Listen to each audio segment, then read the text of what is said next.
Welcome to Bank of America. My name is Martha Fitzgerald. How can I help you? Yes, hi, my name is Optimus Subprime, and I need a loan to buy a house. Subprime? Like subprime lending? Well, I suppose. Daddy, what is subprime lending? Subprime lending means lending money to people who have amazing credit scores and are fully capable of repaying the loan. Sir, you could not be more incorrect. That is the exact opposite of what subprime lending means. And according to your numbers, you are most certainly subprime. How dare you! Yeah, I went there. Even in front of your kid. Daddy, this woman is a jerk. But what is credit? Credit is how many credit cards you have, and I have my number at the whopping 245. You, sir, are too stupid to function. No, kiddo. Credit is the ability of someone to repay a debt. You are insulting, but also correct. So, why am I having such a difficult time getting a loan, especially when the interest rate is so low? Have you been listening to anything I've said?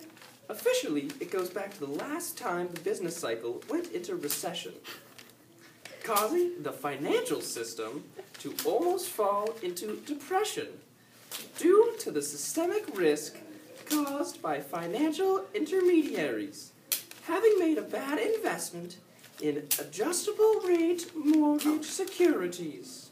Hubbada, what? What? How did this happen? Back in 2008, Why are you doing that? it's for dramatic effect. The leading indicators of the economy began to decline, and soon GDP fell due to a reduction in aggregate demand and rising unemployment.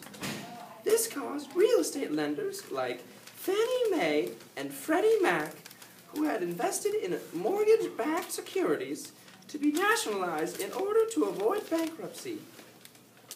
Because they were too big to fail, right? Exactly. Why can't your father be as smart as you?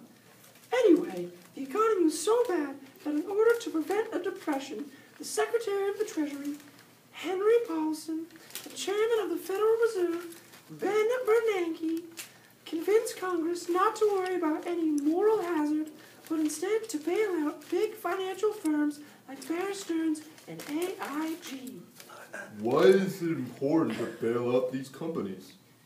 Because, as your child explained so eloquently, showing that he is currently smarter than you'll ever be, some companies are too big to fail.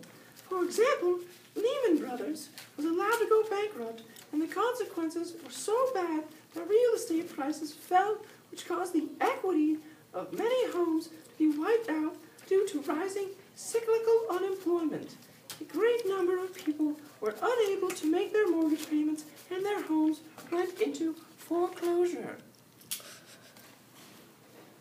Well, what does this have to do with my daddy's loan to get our house? What a great question, my young child. You clearly are far more intelligent than your dumb father. This is because of these problems. Regulation has been increased, and because banks lost a lot of money during the Great Recession, they have become very cautious in making new loans. Well, what should I do? I recommend that you keep trying to get a loan from different places. Eventually, as the aggregate supply of homes decreases, the lagging indicators of the economy continue to improve and inflation stays low. The banks will begin to be more likely to start lending again. I'm confident that persistence will be rewarded with your own home before you know it. Thank you very much for your time. I learned a lot about the financial crisis of 2008. Yay! Yay!